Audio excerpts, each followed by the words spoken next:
warahmatullahi wabarakatuh. Halo rekan-rekan pejuang P3K Perawat, kembali lagi sama aku Nurse Nisa. Aku bakal sharing lagi soal-soal kompetensi teknis perawat. Di sini aku udah nyiapin 5 contoh soal yang akan kita bahas satu persatu. Oke, untuk soal yang pertama, perawat akan melakukan pemberian makan enteral melalui selang NGT yang sudah terpasang pada pasien. Perawat mengatur posisi kepala pasien 45 derajat sebelum memberikan makanan pada pasien. Hal ini dilakukan dengan tujuan A. Agar intake nutrisi maksimal, B. Agar pasien nyaman, C. Mencegah terjadinya asfiksia, D. Mencegah terjadinya aspirasi, dan E. Mencegah terjadinya penyumbatan selang NGT. Dari kasus ini dapat kita lihat yang ditanyakan itu yaitu tujuan dilakukan pengaturan posisi pasien 45 derajat.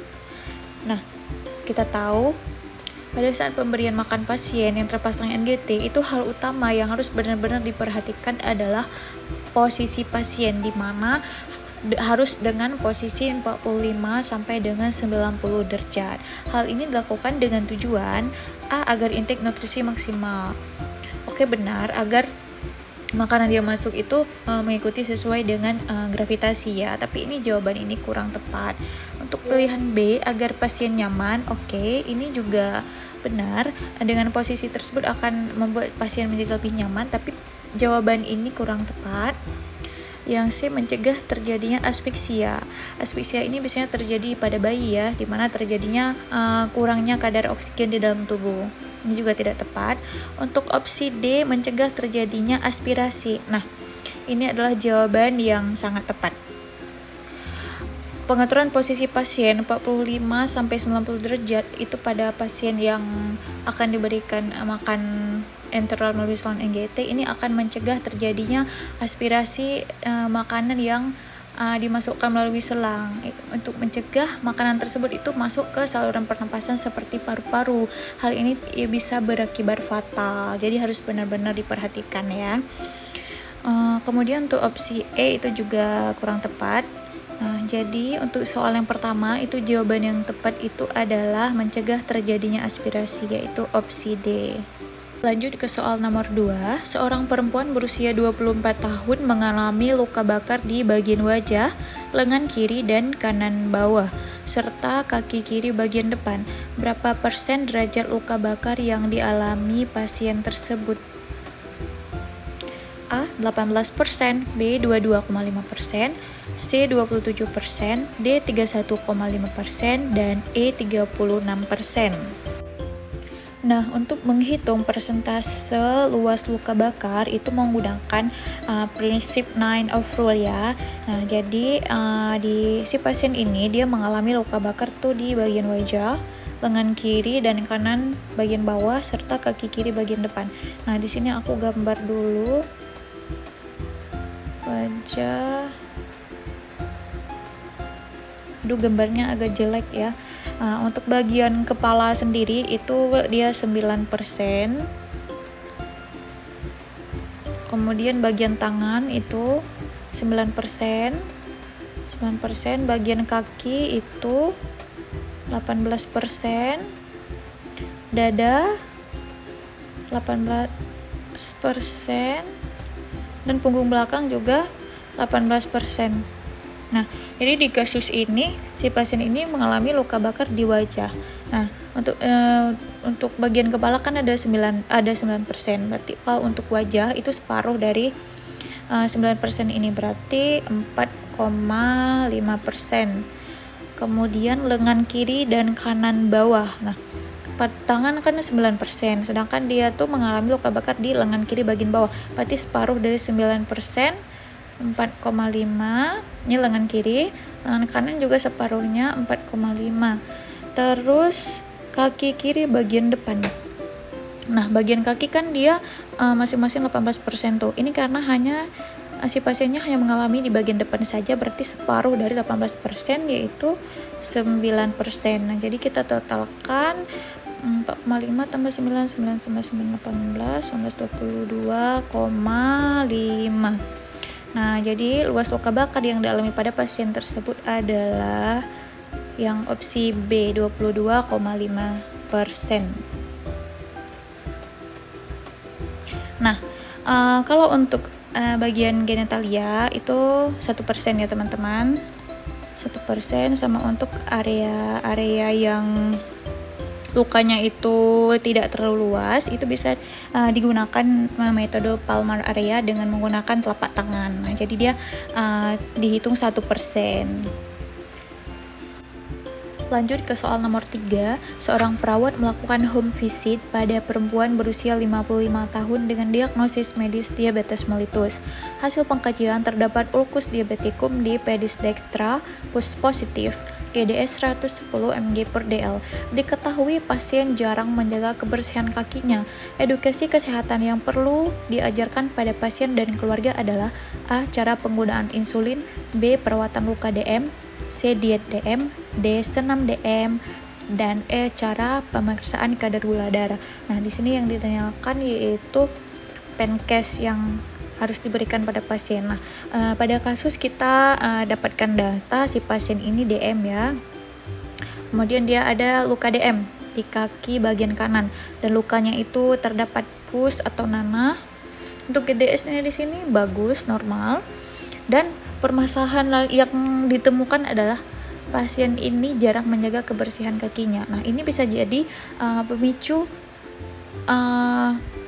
kesembuhan lukanya itu lama sembuh gitu ya, sampai bernanah kayak gitu, karena perawatan lukanya itu nggak bagus gitu. Nah, jadi edukasi kesehatan yang perlu untuk diajarkan gitu pada pasien dan keluarga adalah kalau opsi A itu cara penggunaan insulin. Ini kurang tepat ya teman-teman, karena si pasien ini dia tidak ada di resepkan insulin dari dokter dan juga gula darahnya itu bagus gitu. Kemudian perawatan luka DM. Nah, ini yang penting banget untuk diajarin pada pasiennya, bagaimana cara melakukan perawatan luka DM itu dengan menjaga kebersihan luka gitu, dengan rajin mengganti sorban setiap hari gitu, agar lukanya tetap bersih gitu, cepat sembuh, cepat kering.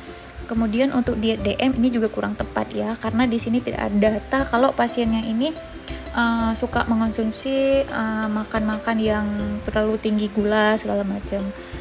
Nah, untuk senam DM juga ini kurang tepat ya, karena tidak ada datanya.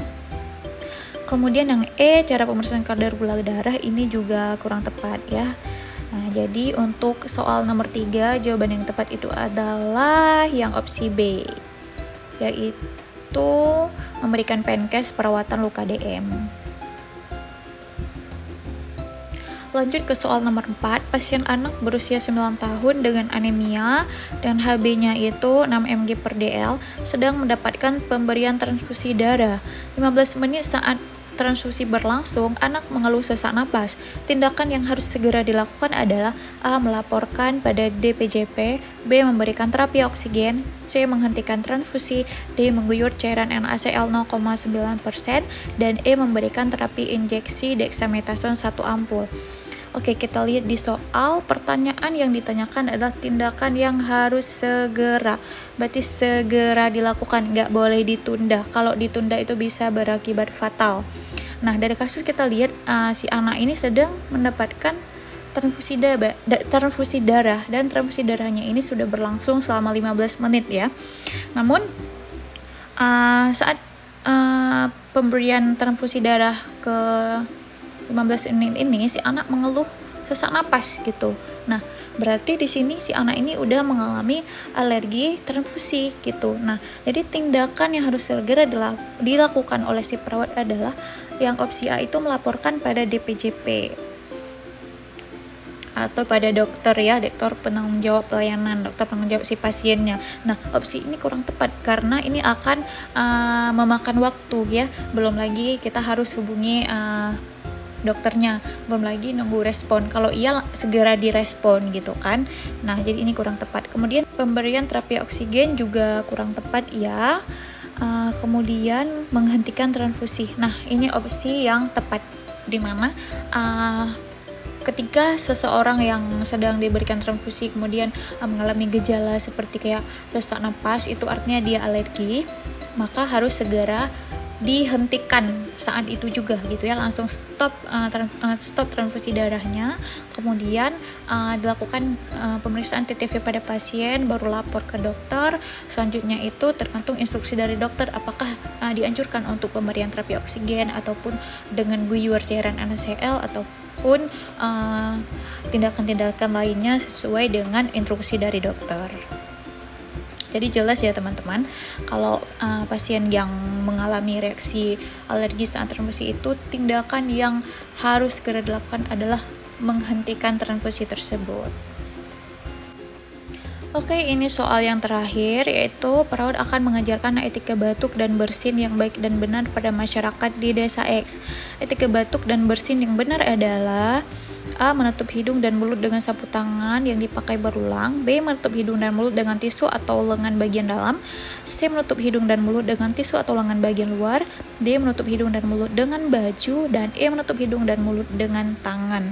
Nah, etika bersin dan batuk ini penting ya untuk diperhatikan, karena pada saat seseorang batuk atau bersin itu dari dropletnya itu bisa ada ribuan ya virus ataupun bakteri yang bisa menyebar ke udara, yang bisa menginfeksikan orang-orang di sekitar gitu, terutama orang-orang yang rentan gitu, seperti kayak imunnya yang lagi drop, terutama kayak bayi itu sangat rentan ya. Jadi kayak harus benar-benar diperhatikan etika batuk dan bersinnya itu. Nah, untuk prinsip etika batuk dan bersin yang benar itu, kalau opsi A ini menutup hidung dan mulut dengan sapu tangan yang dipakai berulang. Nah, ini opsinya tidak tepat ya, karena ketika sapu tangan itu dipakai berulang, maka di situ udah ada virus yang menumpuk gitu ya. Jadi akan mempercepat penyebaran virus dan bakterinya gitu. Jadi ini tidak tepat. Kemudian menutup hidung dan yang B, menutup hidung dan mulut dengan tisu atau lengan bagian dalam. Nah, ini merupakan opsi yang tepat ya. Jadi saat batuk itu dianjurkan untuk menutup mulut dan hidung itu dengan tisu yang sekali pakai dan harus segera dibuang gitu ya. Kemudian cuci tangan gitu habis batuk atau bersin. Dan dianjurkan itu dengan lengan bagian dalam ya, untuk mencegah terjadinya penyebaran infeksi ke area sekitar. Nah, kemudian kalau yang opsi C ini menutup hidung dan mulut dengan tisu atau lengan bagian luar, ini tidak tepat ya, karena ini bisa berpotensi untuk mempercepat penyebaran kayak virus-virus itu ke udara sekitar.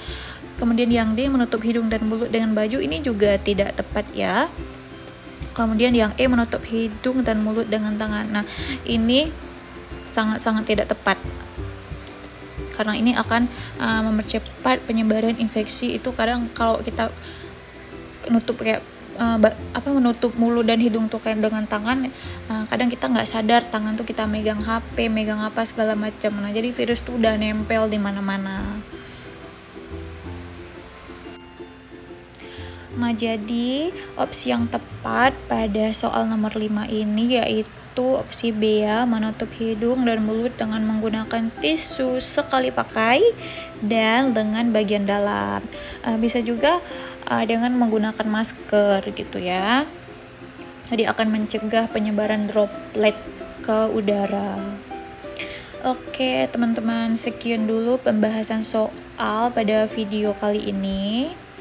Tetap semangat belajar, aku doain teman-teman semua insya Allah lulus tahun ini ya.